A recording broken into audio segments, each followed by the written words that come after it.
Posible raw na nakatanggap ng pressure mula sa mga casino financier ang kinilalang umatake sa Resorts World Manila na si Jesse Carlos. Maaring isa raw ito sa nag-udyok kay Carlos na gumawa ng karahasan. Ayon yan sa casino operator na si Atong Ang, na dati rin daw inutangan ni Carlos.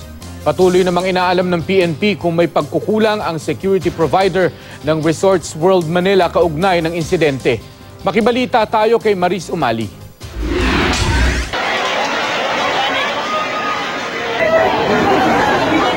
Tanong pa rin ang pumapalibot sa insidente sa Resorts World Manila kung saan namaril at nanunog ang dating empleyado ng Department of Finance na si Jesse Carlos. Kasama sa mga iniimbestigahan ng pulisya ay kung may mga pagkukulang ba ang security agency at inilatag na security plan sa establishmento.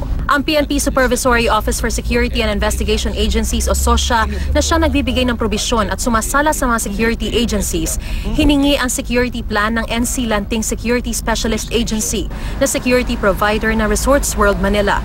So, we make sure na itong mga guard is really trained. So, doon ang papasok ang tanong namin, ano po ang security plan na linade down ng resort management for the agency to implement.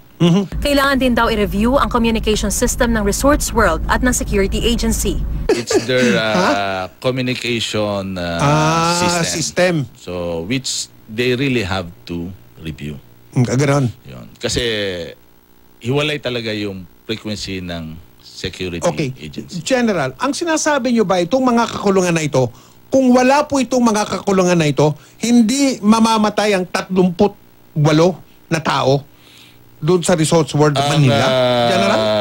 Siguro dahil yun ang pinagmulan. Tinitignan din ng pulisya kung sinunod ba ng Resorts World ang ibinigay nila security plans sa kanila.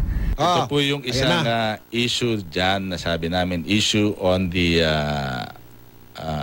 profit-oriented ng mga owners on security matters. They only take seriously yung security when incident happen. Sa ocular inspection sa Resorts World kahapon, napag-alaman ng pulisya na isang M16 rifle ang ginamit ng gunman sa pagbaril ng kanyang sarili. Tukoy na rin ng pulisya ang may-ari ng pistol na ginamit ng gunman, pero tumanggi silang ilabas ang pagkakakilanlan nito. Inaalam naman ni DOJ Secretary Vitaliano Aguirre II kung may pagkukulang ang iba pang government agency sa insidente. Titingnan po dyan kung mayroong tayong makikitang kapabayaan ng may-ari ng building or may-ari ng mga establishment ng Resort World at ng ibang government agency. Kasama rin daw sa papaimbestigahan ng NBI ang mga nagpapakalat ng fake news. Kaugnay pa rin ito ng mga napaunang balita na ISIS umanong umatake sa Resorts World. Ang gambling operator at gaming consultant na si Atong Ang, nakilala si Carlos nung small time sa Bungero pa lang ito.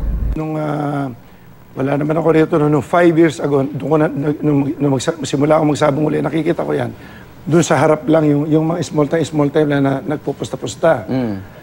Tapos, nung may isang beses na nanalo siya, doon nagsimula yan, nanalo siya ng mga 15 million sa Araneta, straight. Straight na panalo, doon nakahawak na malaking pera yan. Nung manalo siya ng 15 million, lumakas ang loob niya. Okay. Tapos nung nagsimula na siyang matalo sa sabong, ang nangyari, doon na siya nagsimula magkasino. Nagkaroon pa nga raw ng 3 milyong pisong utang kay Ang si Carlos na nabayaran naman na raw noong Disyembre.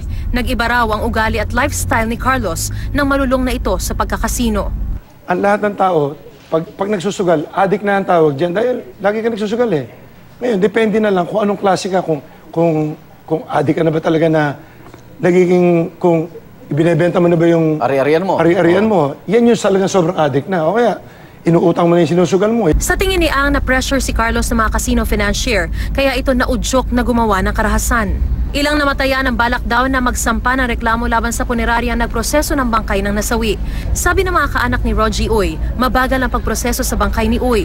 Ganito rin ang sentimiento ng dating aktres na si Azeneth Briones Reyes, na asawa ng isa sa mga nasawi sa insidente na si Eleuterio Reyes. Ang mga kaanak naman na namatay na si Shireen Ivy, hindi pa rin matanggap ang nangyari sa biktima na inspector at table dealer sa VIP section ng casino. Sa kabila ng kanilang paghihinagpis, wala raw silang balak magsampa ng reklamo sa Resorts World. Maris Umali, GMA News.